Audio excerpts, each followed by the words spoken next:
तापी जिले के व्यारा शहर में आदिवासी संस्कृति विधि विधान विषय पर एक दिवसीय राष्ट्रीय सेमिनार का आयोजन हुआ। हम सेमिनार में हेमचंद्राचार्य, उत्तर गुजरात विश्वविद्यालय के कुलपति डॉक्टर किशोर सिंह पौर्या और गुजरात विधानसभा के उपदंडक विजय भाई पटेल विशेष रूप से उपस्थित रहे। सेमिनार को संबोधित करते हुए कुलपति डॉक्टर किशोर पौर्या ने कहा कि आदिवासी समाज की जीवन शैली पूरी तरह प्रकृति से जुड़ी हुई है।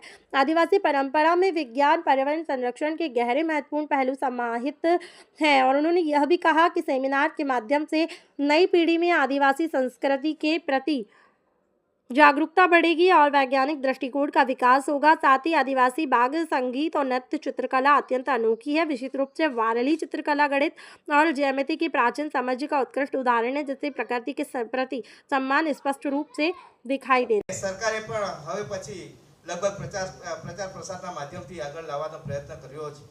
जे आदिवासी समाज આજે લગભગ જે 70 80 કે 90 વર્ષની વયના હશે, એમણે આજ દિન સુધી કોઈ ટેબ્લેટ લીધી નહીં હશે, એમણે ઇન્જેક્શન લીધું નહીં હશે।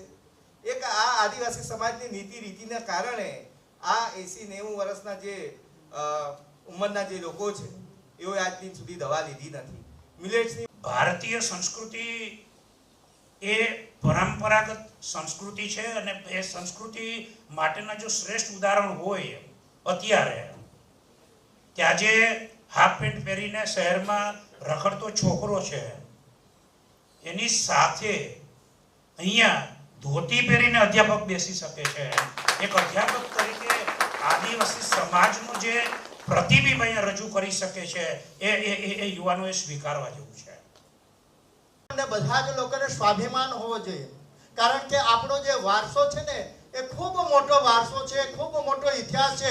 અહીંયા આપણે જોઈએ છે કે ભગવાન બિરસા મુંડા એ ખૂબ મોટા ક્રાંતિવીર થઈ ગયા। એ કોના માટે? આપણા માટે, જળ જંગલ જમીન માટે લડતા એમણે છે ને આ આદિવાસી સમાજ માટે બલિદાન આપ્યું। એટલે આપણે આદિવાસી સમાજના દરેક લોકોએ યાદ કરવા જોઈએ।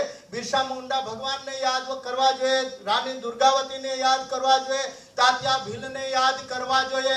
અનેક એવા આપણા ગોવિંદ ગુરુ જે આપણા ખૂબ મોટા એ થઈ ગયા આંદોલનકારી એવા ગોવિંદ ગુરુને યાદ કરવા, એવા ઇતિહાસને ઉજાગર કરવા માટે આવા સેમિનારની ખૂબ જરૂર છે।